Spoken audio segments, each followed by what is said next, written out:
Boa noite, Nath. Oi, boa noite.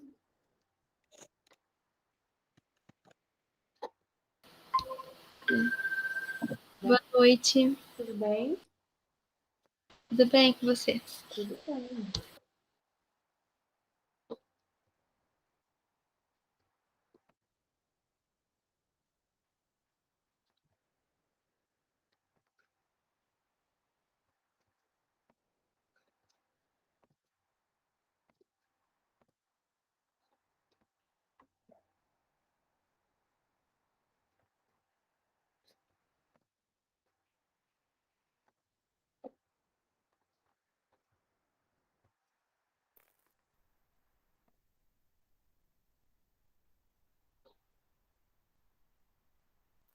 Boa noite. Oi, boa noite. Boa noite, Natália. Tudo bem, Lu? Tudo bem, graças a Deus. Tá bom. Esperar só mais um minutinho. Espera dar 9h23 e a gente já começa, tá bom?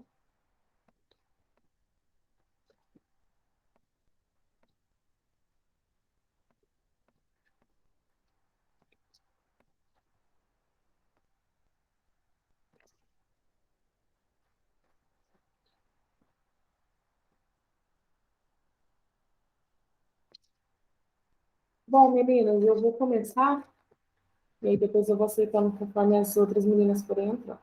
Boa noite para todo mundo que eu não cumprimentei. Espero que vocês estejam bem, tenham passado bem essa semana que a gente não se viu. E hoje nós vamos falar sobre uma coisa que eu acredito que seja bem polêmica, principalmente dependendo do olhar que a gente tem, né? Então, vamos ver se vocês concordam comigo. Vou começar a compartilhar a tela aqui. E eu vou Nath, dizer... Oi, pode falar. você não mandou os slides, né, do ecossistema, né? Não mandou não, né? Não mandei? Espera que Não, tá. eu confirmo para você e se não mandei, eu mando, tá bom? Ah, então tá, obrigada. De nada. Olha, não esqueçam de... Eu sempre esqueço de falar isso para vocês. Não esquece de completar a chamada, né? Ah, é verdade. Toda vez que eu entro aqui, eu preciso falar, mas eu esqueço. Depois eu confiro se eu enviei o slide, tá bom? Aí, se eu não enviei, eu mando para vocês. Meninas, olha só.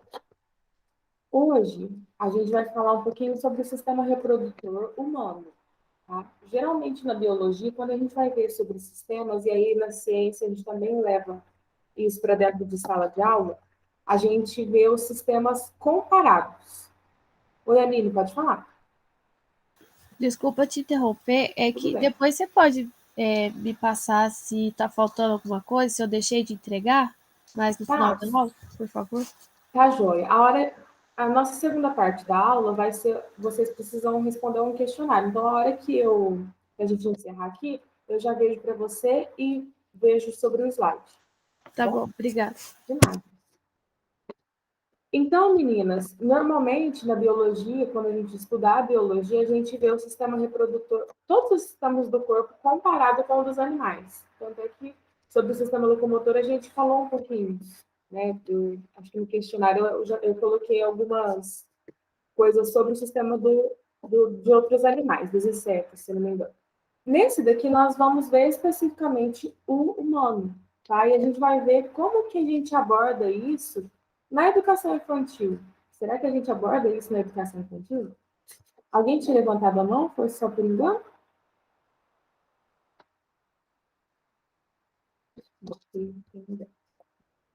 Então, vamos lá. Eu coloquei aqui o sistema reprodutor humano e o que diz a BNCC e Freud. Eu acredito que é com a Alessandra que vocês vão ver essa questão de Freud, né? Eu não sei se vocês já começaram a ver sobre a fase oral, fase anal, não sei se vocês já viram sobre isso. Não? Então, eu vou dar uma pincelada, porque ninguém melhor que ela para explicar direitinho, ela é psicóloga, ela vai saber bem melhor que eu. Mas eu vou dar uma pincelada para a gente entender como que a gente aborda isso, ou se a gente aborda isso na educação infantil. Tá? Vamos lá. Então, eu não sei se vocês já viram sobre isso, mas a BNCC, ela, ao longo do tempo, ela foi sendo moldada. E nessa última que foi lançada, a gente tem, na educação infantil, os campos de experiência. Então, como a BNCC é organizada? Através dos campos de experiência. A gente não tem o termo matemática, a gente não tem o termo português, ciências, a gente não tem. Tá? O que nós vamos ter são esses 5 campos de experiência, e é muito importante que a gente se lembre que eles conversam entre si. Tá? Então, tem atividades que a gente vai abordar os 5 campos de experiência, tem atividades que a gente vai abordar os 2 desses. Tá? É rara a atividade que aborda um só. E aí, os 5 campos são o eu, o outro e o nós, que fala da questão do eu, meu corpo, né, aquilo que está em mim, aquilo que está no outro, nos meus colegas, na minha professora, nos meus pais, tá? Corpo, gesto e movimento, tudo aquilo que seria ou dança ou educação física para a gente, né, que veio de uma educação infantil um pouco mais engessada, agora os campos de experiência, eles abriram mais o leque e colocaram corpo, gesto e movimentos. Depois, traços, sons, cores e formas, bem para esse lado artístico, aquilo que a gente pinta, quais são as formas, que também entra um pouco nessa área de matemática, que a gente vai ver que tem outro nome, tá? Escuta, fala, pensamento e imaginação, que tem a ver com o jeito que a criança se expressa, o jeito que a criança, né, só pela fala, só pela linguagem oral que ela se expressa. Não, ela tem outras linguagens e a gente vê isso também na educação infantil. E depois, espaços, tempos, quantidades, relações e transformações. Tudo isso, gente, nós vamos ver que está lá bem explicadinho na BNCC. Tá? Então, se vocês já quiserem dando uma olhadinha antes da Flávia e outras professoras começarem a abordar com vocês, é interessante. Posso passar de slide? Eu estou vendo que a Alessandra pode ficar à vontade. Tem pressa.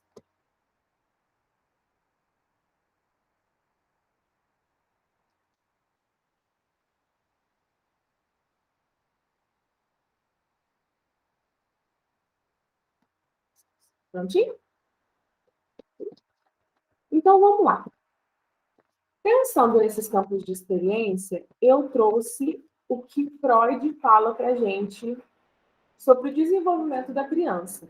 Tá? O sistema reprodutor, e eu coloquei aqui no cantinho para vocês não se esquecerem, que ele não é diretamente abordado na educação infantil. Então, a gente não explica para a criança, a gente não senta a criança, começa a falar no quadro, olha, o sistema reprodutor feminino tem útero, ovário. A gente não faz isso, porque seria muito complexo para eles entenderem, e eles não têm maturidade para poder entender. Né? Mas a gente tem alguns momentos importantes que as partes do sistema reprodutor da criança, elas vão aparecer. E aí a gente precisa ir tomando cuidado ao falar, mas a gente já vai introduzindo alguns conceitos. Então, aqui, para vocês entenderem sobre o que eu estou falando. Freud divide o desenvolvimento da criança nessas fases aqui. Então, a fase oral vai de 0 a 1 ano, e a região de maior prazer é a boca, né? Então, a criança leva tudo na boca, dependendo de uma certa idade, a criança leva tudo na boca, chupa muito o dedo. Então, a gente... Por que isso acontece? Por causa da amamentação, tá? Depois, a fase anal, e aí a gente tem essa fase de 2 a 4 anos, e é fácil da gente lembrar porque é nesse momento que a criança começa a ter controle dos esfínteres, né? Ou seja, a criança ela começa a perceber que ela consegue segurar o xixi, ela começa a perceber que ela consegue segurar o cocô, né? Por isso que a gente já começa a fazer a transição da fralda para o piniquinho ou para o vaso. Depois nós temos a fase fálica, que é de 4 a 6 anos, que aí ela começa a descobrir o órgão do colega, né? Então, tem algumas escolas que adotam o banheiro compartilhado, o banheiro coletivo, não divide em feminino e masculino. Isso também é uma polêmica, né? Mas é tudo uma questão de ponto de vista. E aí a gente vê a criança, né, a menininha, ela olha e ela fala, nossa, o dele é diferente do meu. E aí ela começa a ter medo, porque se alguém conta para ela que o dela é diferente, então ela começa a ter medo de perder e se transformar naquilo que o outro colega tem, o menino tem. Né? Então, é uma fase que a gente já começa a ver o sistema reprodutor, tanto na fase anal quanto na fase fálica, a gente já começa a ver o sistema reprodutor sendo introduzido aí, né, no meio da criança. E aí a gente tem o complexo de Édipo, que é muito interessante. É uma explicação que Freud tem sobre o porquê que as meninas se apaixonam pelos pais, se apaixonam entre aspas. Ela não é paixão de casal, né? Mas a menina ela cria um amor diferente pelo pai do que pela mãe, e o contrário também acontece. A criança, o menino, ele, entre aspas, também se apaixona pela mãe. Então, tem toda uma explicação e é nessa fase que acontece. Eu lembro que a Alessandra falou bastante sobre isso, acho que vocês vão achar bem interessante. Depois nós temos uma fase chamada de latência, que é de 6 a 11 anos.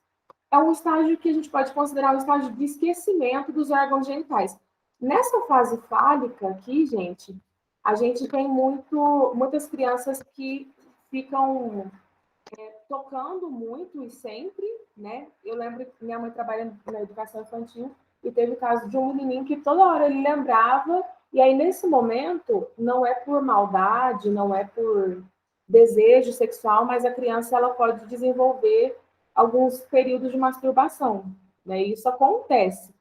O que a gente deve fazer nesse momento? A gente não deve falar, ó, fulano, tira a mão daí, né? Nossa, o que você está fazendo?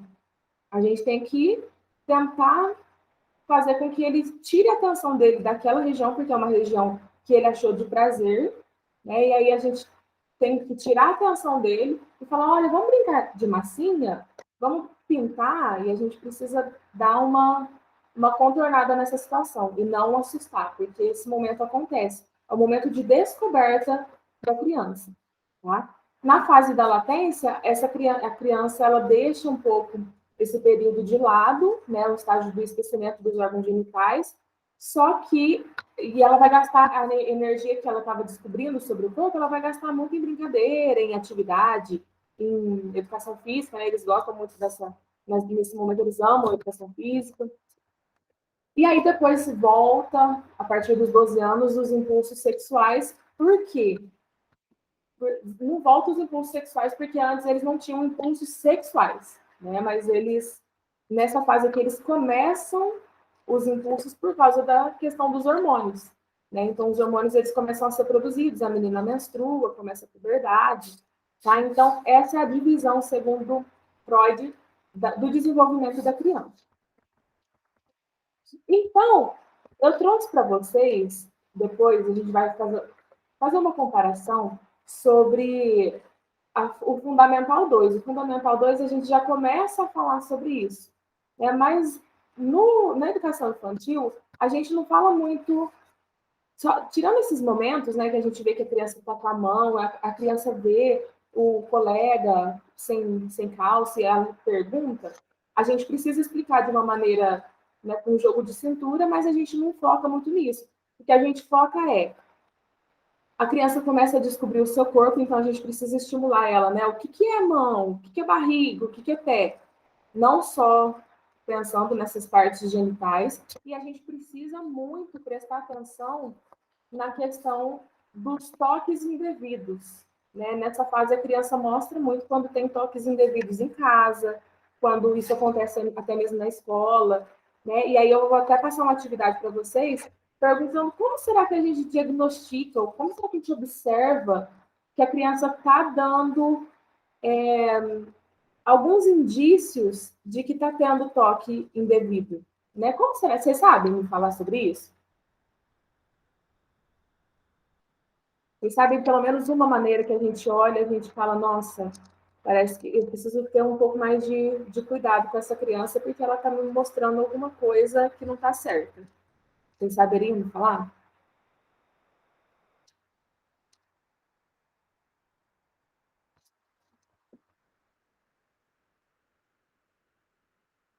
Eu, na verdade, como eu não tenho muito contato com muitas crianças, Uhum. eu não saberia te dizer. Eu tinha, quando os meus filhos eram pequenos, eu via alguma coisa, eu falava, eu tenho que lidar com ele nessa área, porque ele já está desenvolvendo uma coisa que não é do tempo dele. Não está Sim, na hora certa de acontecer isso. Então, quando os meus filhos eram pequenos, eu via, assim, esse momento, essa curiosidade que eles têm. uhum, Infelizmente, todas as crianças têm, não é só os meus que tinham, né? sim, E eu tive problemas com isso na fase de criança deles, mas, aham. assim, eu soube contornar a situação, né? Graças a Deus, Sim. estão tudo aí, moços, casados, cada um, não me dá problema mais não. Agora Que tem os filhos bom. deles, né? Agora tem os Aí a filhos gente deles, precisa então, cuidar. É sempre, vai passando de gerações em gerações, cuidado, né? Que bom que você conseguiu contornar a situação. Hoje a gente ainda tem um agravante, que é a questão da internet, né? Então a gente percebe que as crianças, elas têm muito acesso ao que não deveria na internet. E por mais que os pais tentem ficar de olho, às vezes numa propaganda que passa, né? Se a gente não tomar cuidado, a criança tem acesso antes da hora, e aí ela já começa a ter curiosidades, como a Silvia falou, curiosidades que não são da época dela, né? Antes, quando a gente não tinha internet e televisão, ainda dava para dar uma controlada, mas hoje é um pouco pior, né? Mas sobre a questão de abuso, a gente precisa tomar cuidado com algumas atitudes da criança.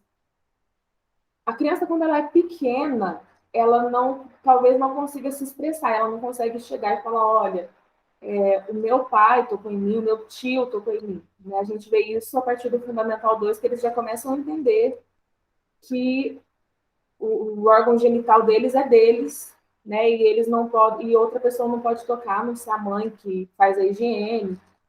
Mas na educação infantil a gente vê que a criança ela fica amuada, a criança fica num cantinho quieta, e aí ela começa a ter alguns interesses, né, de tocar no colega, de como ela é tocada. Então tem alguns, a Alessandra também passou isso uma vez para a gente, alguns desenhos que as crianças fazem, que é muito pesado, é muito triste. Então a criança ela desenha, às vezes, suponhamos que seja o pai. Então ela desenha o órgão genital do pai, e isso é preocupante, né? A gente se deparar com um desenho desse, aí a gente precisa buscar, né, se realmente isso está acontecendo em casa, se viu na televisão, e a gente precisa sempre ter uma cautela. Então, depois, na hora que vocês forem fazer a atividade, pesquisem mais formas e pesquisem alguns desenhos para vocês terem uma noção de como a criança expressa o que ela está vivenciando, tá bom? Então, depois vocês, numa atividade, vocês vão fazer isso para mim, fazendo um favor. A partir do ensino, eu coloquei ensino fundamental 2, mas é fundamental 1, tá? A partir do ensino fundamental 1, a gente começa a introduzir algumas coisas sobre o sistema reprodutor propriamente dito. No primeiro ano, a gente começa a falar sobre a questão da higiene, né? Então, foi ao banheiro, fez cocô, a gente sempre fala, olha, precisa de ajuda? Não, não preciso mais. Mas então você conferiu se está tudo limpinho? Né? Ele lavou a mão. Na hora de tomar banho, o que a gente precisa lavar? Então já vai começando a introduzir essas questões, que a gente trabalha muito em casa também, né? Os pais sempre trabalham muito. E também a respeito da característica dos outros colegas. Então, eu sou menina, você é menino, né? Então, eu vou te respeitar, você é diferente de mim, e eu vou começar, a gente começa vendo isso, tá? No segundo ano é de forma indireta, o segundo ano é bem focado na parte ambiental, mas a gente consegue sempre fazer alguns links sobre a questão da higiene do corpo de novo. Tá? A gente fala muito sobre a água, e a água vai trazer essa ideia de higiene, então a gente consegue fazer essa ligação. No terceiro ano, a gente vê a BNCC, né? Isso tudo aqui é sobre a BNCC que eu estou falando, tá? A gente vê alterações do corpo de animais, inclusive do homem, então a gente começa a falar sobre algumas mudanças que acontecem no corpo, mas assim, muito superficial. No quarto ano, a gente começa a ver doenças causadas por seres de grupos diversos. Então, a gente vê causadas por bactérias, causadas por vírus, e a gente tem algumas doenças sexualmente transmissíveis que são causadas por vírus, por protozoários, por fungos, tá? Então a gente pincela muito rápido isso, mas também não entra na questão da educação sexual, quando eu digo a relação sexual, tá? A gente ainda não fala sobre isso. No quinto ano, a gente vê o estudo de alguns sistemas como digestório, respiratório e circulatório. No sexto ano, que é Fundamental 2, e aí o que eu estou vivenciando, o Fundamental 2, no sexto ano, a gente começa. A gente não fala sobre o sistema reprodutor, mas a gente fala, por exemplo, sobre atividade física. Quando uma pessoa toma bomba, ela já tem disfunção, né? A gente fala sobre o termo disfunção erétil, por exemplo. Então, a criança ela já vai entendendo, e é nessa fase que eles começam a puberdade. Né? E aí eles têm muitas curiosidades, que eles perguntam muito. A partir do quinto ano, se vocês pegarem uma sala de quinto ano, vocês vão ver que a curiosidade ela é muito diferente, né? Já vai surgindo a questão de, nossa, pelo, cheiro, né? Eles começam a ter essas mudanças corporais. Tá? Eu quis trazer essa realidade para vocês entenderem que vocês estão no primeiro ano. Na educação infantil, a gente não vê isso propriamente dito, né? Mas a gente já começa a ter essas noções que é importante, a gente precisa ter esse olhar mais atento. Tá? Sobre o sistema reprodutor, e aí essa parte eu não vou mergulhar muito, né? Eu acho que a gente já viu bastante na escola, a gente só vai relembrar mesmo, e aí se vocês tiverem alguma dúvida podem me perguntar. Mas qual que é a função do sistema reprodutor? O próprio nome já diz, né? Tanto masculino quanto feminino vai possibilitar a produção de células que vão gerar descendentes. Na biologia, e até eu acho um pouco frio, mas isso é bem relacionado aos animais, né? Os animais são poucos os animais que têm relação sexual por prazer. O homem é um deles. O golfinho também é. Mas a maioria dos animais é só para procriação, né? Então a gente vê que a biologia traz isso bem seco, bem para gerar descendentes férteis, né? Porque tem alguns cruzamentos que não geram descendentes férteis. Nesse caso aqui, quando a gente fala de sistema reprodutor humano, a gente vai além da biologia, né? A gente parte para a área da psicologia, a área da sociologia, né? Então, com um olhar só biológico, é só essa a função, tá bom? O sistema reprodutor humano possibilita a produção de células para gerar novos filhos. Quais são essas células? É o gameta feminino, o gameta masculino, óvulo e espermatozoide. Então, que a gente também sempre ouve aí. Alguns pontos importantes desse sistema. Está diretamente ligado ao sistema hormonal, tá bom? Então, a questão de fertilidade, a questão de infertilidade também é ligada a esse sistema, tá? A menstruação também é bastante ligada a isso, a produção desses óvulos e desses espermatozoides são ligados a isso. E esse sistema hormonal a gente chama de sistema endócrino. Tá? O médico que cuida disso é endocrinologista.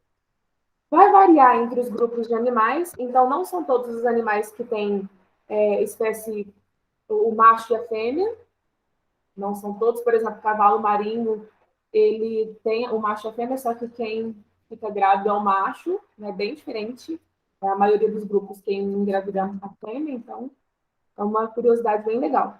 E possui células, é um dos únicos sistemas que possuem células diferentes entre o macho e a fêmea, né, então ou homem e mulher também, vamos pensar na nossa espécie. Tá bom? O sistema reprodutor feminino, ele vai produzir os gametas, e quando a gente fala em gametas, são células reprodutoras. Tá? A gente produz, então, o que a gente chama de óvulos, que ficam dentro dos ovários. Tá? Além dessa produção de óvulos, nós, mulheres, a gente fornece um local para fecundação, então, durante a relação sexual, ou até 3 dias depois, se não me engano, a gente tem um local de fecundação que é bem aqui, ó. Não sei se vocês conseguem enxergar o mouse, mas é bem aqui na tuba uterina, tá? Então, o espermatozoide, ele vai entrar por aqui, daqui a pouquinho eu vou falar mais sobre isso, mas, basicamente, o espermatozoide vai entrar por aqui, e vai vir até aqui na tuba uterina. Aqui ocorre a fecundação, né, que é o encontro do óvulo com o espermatozoide, e aí o óvulo precisa vir para o útero, porque se ele permanecer aqui na tuba uterina, a gravidez é interrompida, ela não vai para frente, tá? Então, ele precisa voltar para cá. Nós também vamos fazer a implantação do embrião, porque depois que houve a fecundação aqui, esse encontro dos gametas feminino e masculino, o embrião ele vai se alojar na parede aqui, ó, do endométrio. Tá? Então, ele vai entrar na parede mesmo. É por isso que algumas mulheres têm um corrimento com cor de sangue em algumas semanas depois que ela engravida. E aí não é menstruação, tá? A menstruação é um outro processo. Isso é um corrimento que acontece porque o óvulo ele entrou nessa parede do nosso útero. E aí ocorreu um sangramento ali, é pequeno, mas ocorreu um sangramento, então acontece. Tá? Só quando persiste por muito tempo e quando é muito intenso que a gente precisa ficar preocupado, aí a gente precisa ir ao médico. E a gente protege o BPD da fecundação até o nascimento, né? Diferentemente de outros grupos de animais que isso não acontece. E a gente, caso esse processo de fecundação não ocorra, a gente menstrua. Então, todo mês, todo ciclo, a gente produz esse óvulo, a gente espera a fecundação, quando não acontece, aí acontece a menstruação. Basicamente, os órgãos que a gente tem no sistema reprodutor feminino é a vagina, o colo do útero, e aí é importante eu falar com vocês, não sei se vocês sabem, mas a vagina e a vulva são diferentes. Tá? A vulva é a parte de fora, que é onde a gente precisa lavar, ter higiene. A vagina, não, a vagina é a parte de dentro. A gente não lava essa parte, né? Tem meninas que fazem ducha vaginal, e isso atrapalha muito o pH da vagina, a gente tem infecções. Então, dentro a gente não lava, só lava por fora, que a gente chama de vulva, e não de vagina. A gente dá um nome diferente, mas é isso, tá?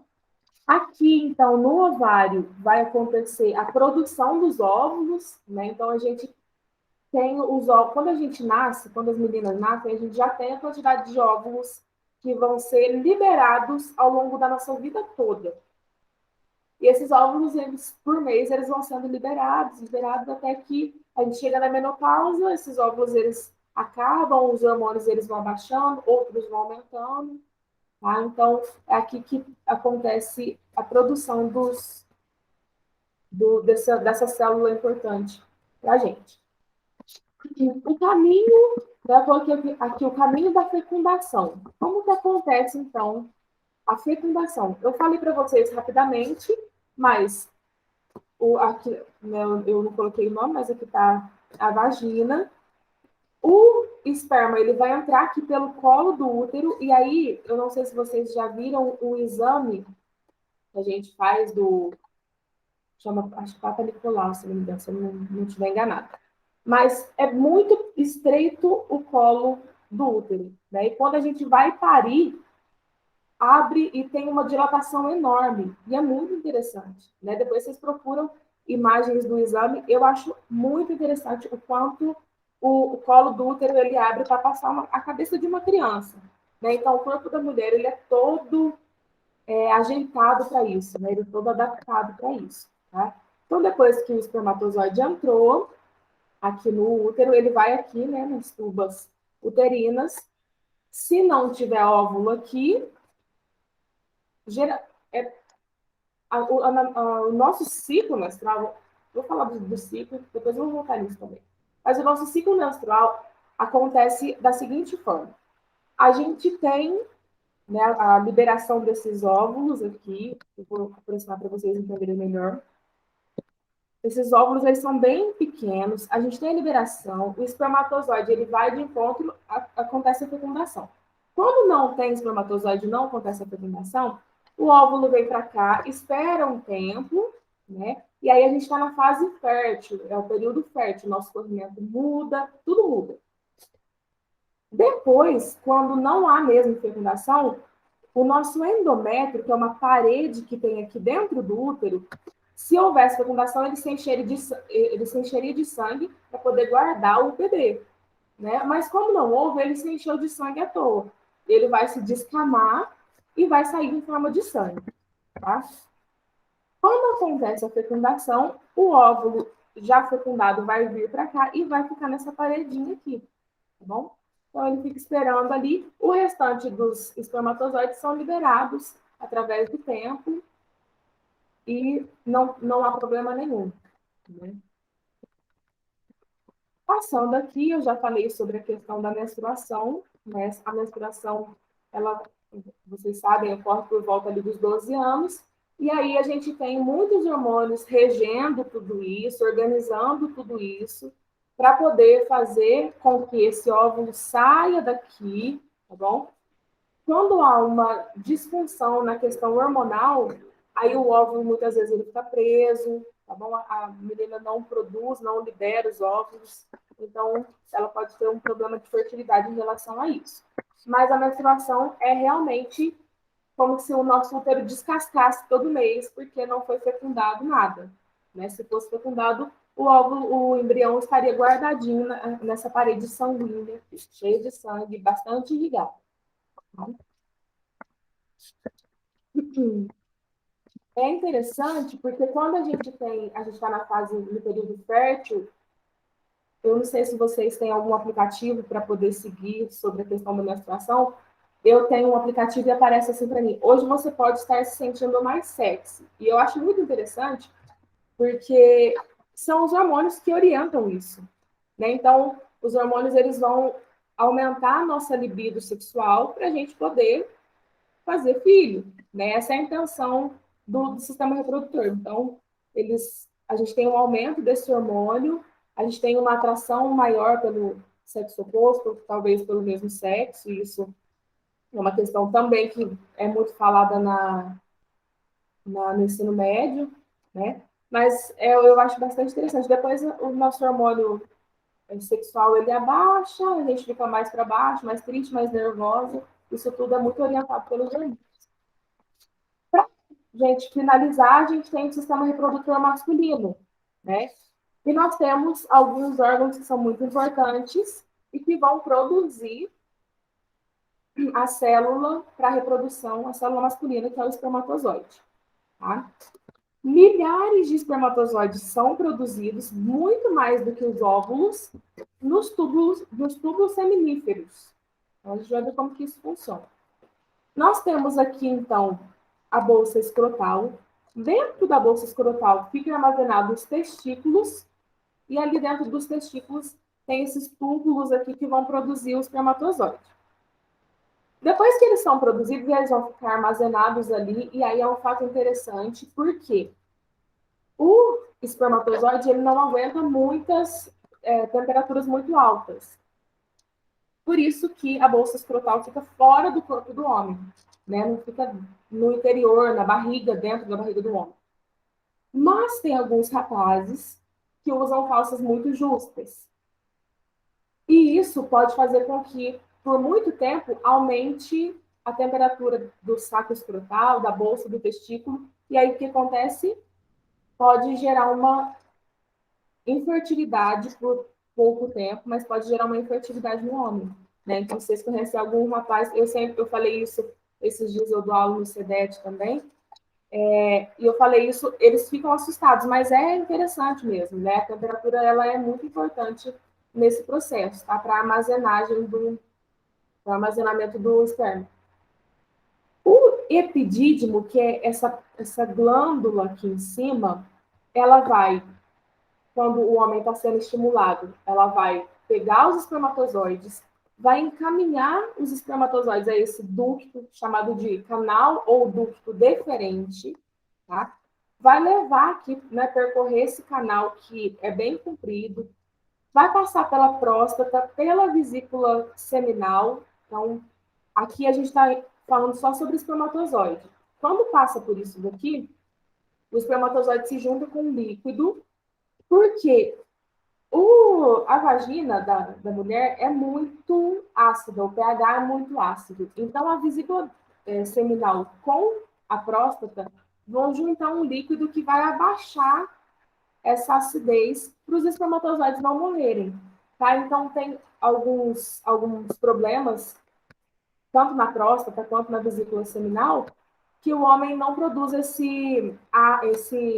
substância que abaixa um pouco o pH vaginal, né? e aí a pessoa tem também um problema de infertilidade, tá bom? Mas com remédio isso é controlado. Depois, isso daqui vai, tanto o líquido seminal quanto os espermatozoides vão ser levados ao pênis para poder ser depois liberados, tá?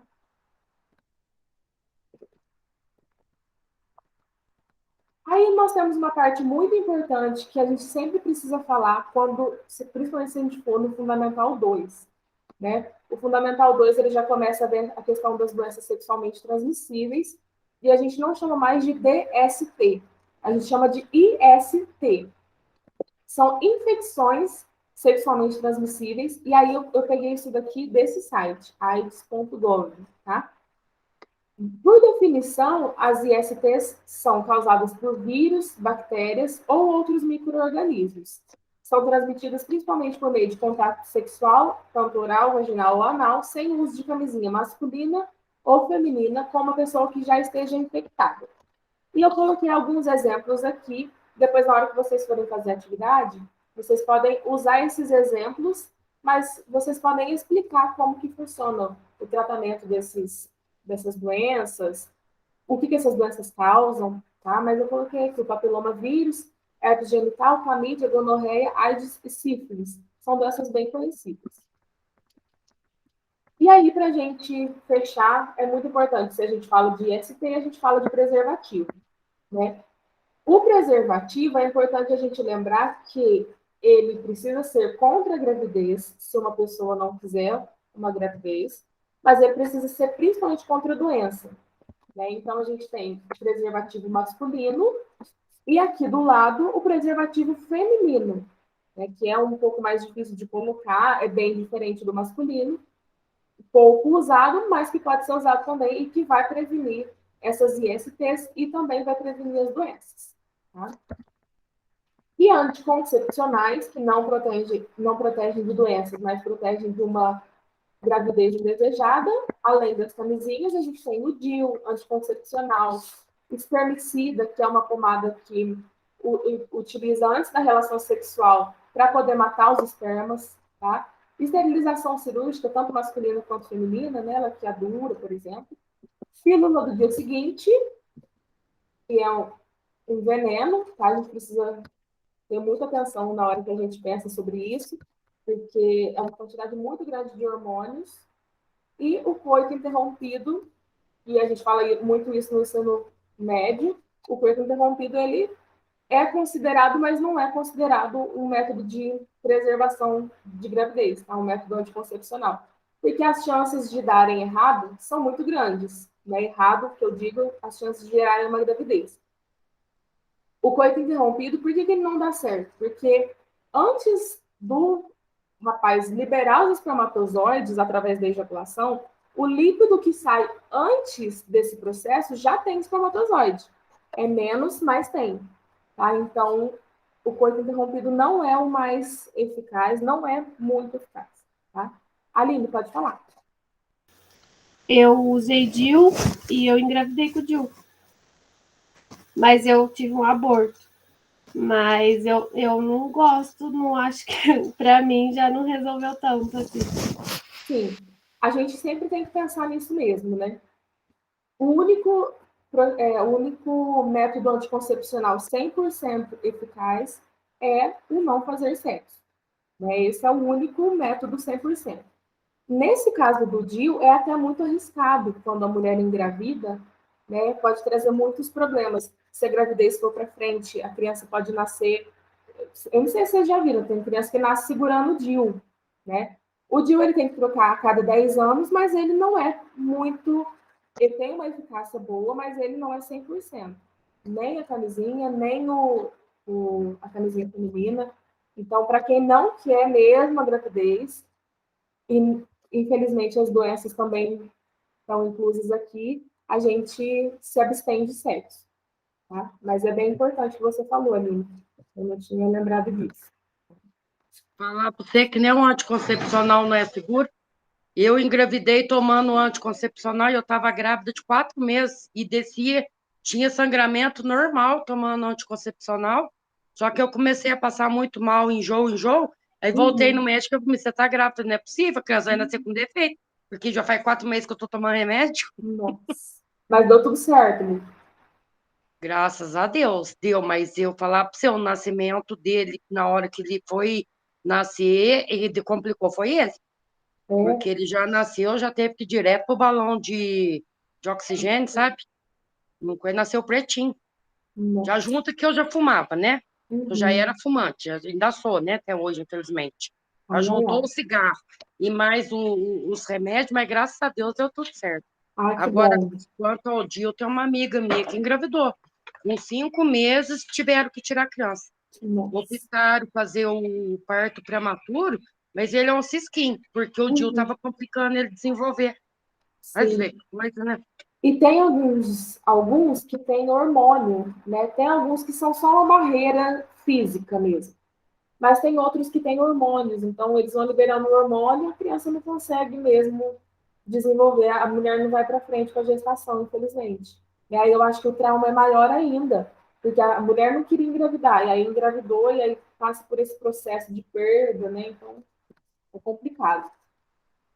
O anticoncepcional, a gente precisa ter um certo cuidado, porque ele pode gerar alguns problemas, né? Então, trombose, a minha mãe teve início de trombose porque ela estava usando o anticoncepcional. Então, a gente precisa sempre fazer os exames, né? Se a gente escolhe esse anticoncepcional ou por injeção, ou por adesivo, ou por comprimido, a gente precisa sempre tomar esse cuidado, né? Fazer exame. Meninas, alguma dúvida sobre isso que a gente conversou? Querem colocar alguma coisa que vocês já vivenciaram? Não sei se alguém de vocês já está em estágio. Eu sei que é o primeiro ano, mas às vezes vocês já vivenciaram alguma coisa que seria interessante de trazer para a gente.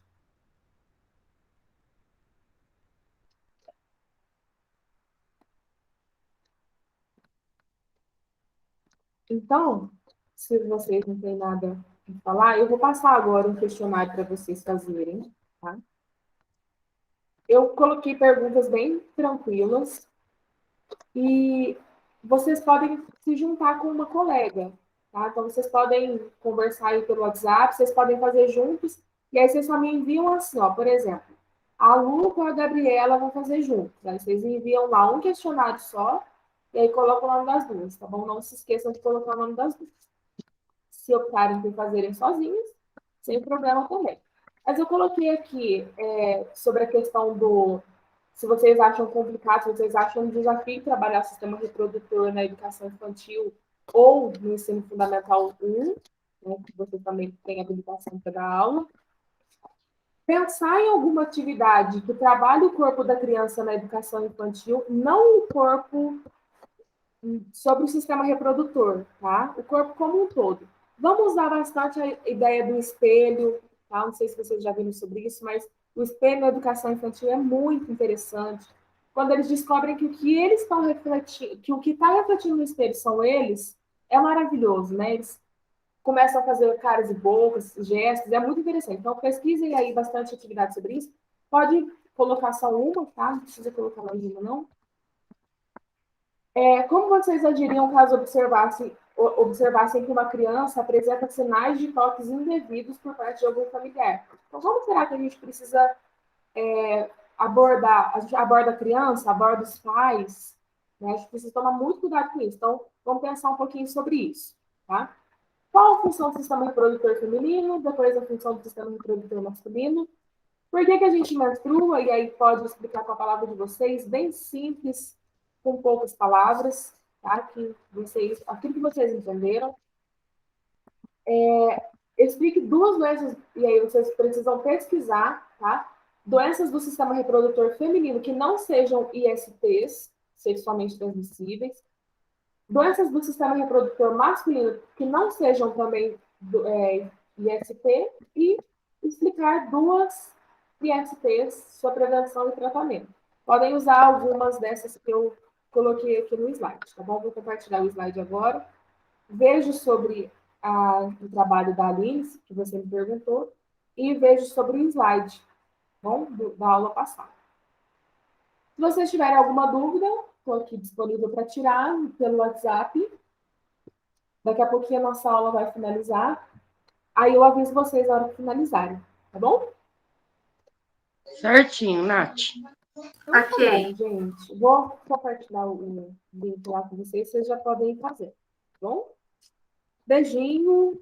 Qualquer coisa me chame. Boa noite. Obrigada. Boa noite. Tchau, tchau. Obrigada. Boa noite. Tchau, Tchau, obrigada. Boa noite. Tchau, Boa tchau. noite.